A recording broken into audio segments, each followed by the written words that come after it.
Sí, sí, yo creo que deberían tener un papel muy importante. Sobre todo el lingüista debería contrarrestar otro tipo de personaje, otro tipo de actuación, que consiste en, digamos, mantener una especie de sometimiento lingüístico a la gente normal, a la gente que habla normalmente en la calle su lengua, diciéndole que la habla mal, es decir, que la habla incorrectamente. Existe toda una cohorte de personajes, algunos de ellos lingüistas también, tengo que decirlo, que se dedican a bueno, pues tachar el habla de la gente normal de la calle como incorrecta.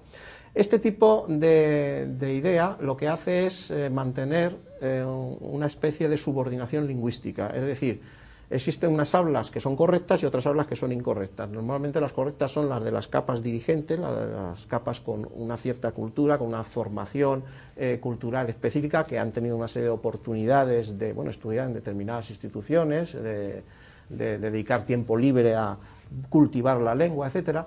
Y entonces la forma de hablar de estas capas superiores se considera correcta y la forma de hablar de las capas inferiores se considera incorrecta. Entonces, de esta manera, digamos que existe una especie de sometimiento o de lucha de clases lingüística en la cual la clase superior intenta incluso privar de su capacidad de hablar a la gente, porque la gente que está convencida de que habla mal, automáticamente se retrae a la hora de hablar, es decir, tiene vergüenza incluso de utilizar su propia lengua, lo cual ya es el colmo, ¿no? Entonces, estas relaciones de poder se basan en una idea, y es que hay una forma de hablar correcta y una forma de hablar incorrecta. Sabemos que los lingüistas que esto es falso. Todas las formas de hablar se atienen a reglas gramaticales. Lo que pasa es que las reglas pueden que sean distintas, pero que haya dos reglas distintas, un lingüista no puede decir que una está mal y otra está bien.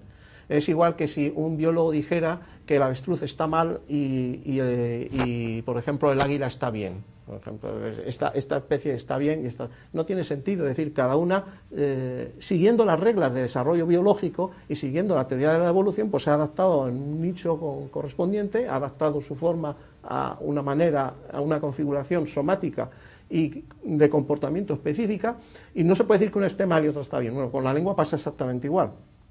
La lengua natural se va adaptando a diversas situaciones y esas adaptaciones siguen unas reglas. Por tanto, no se puede decir que el habla vulgar no sigue reglas y el habla culta sí. No, siguen reglas distintas. Pero los lingüistas tenían que insistir en esto y no en la idea de que la gente habla mal y que hay que corregir a la gente que habla mal.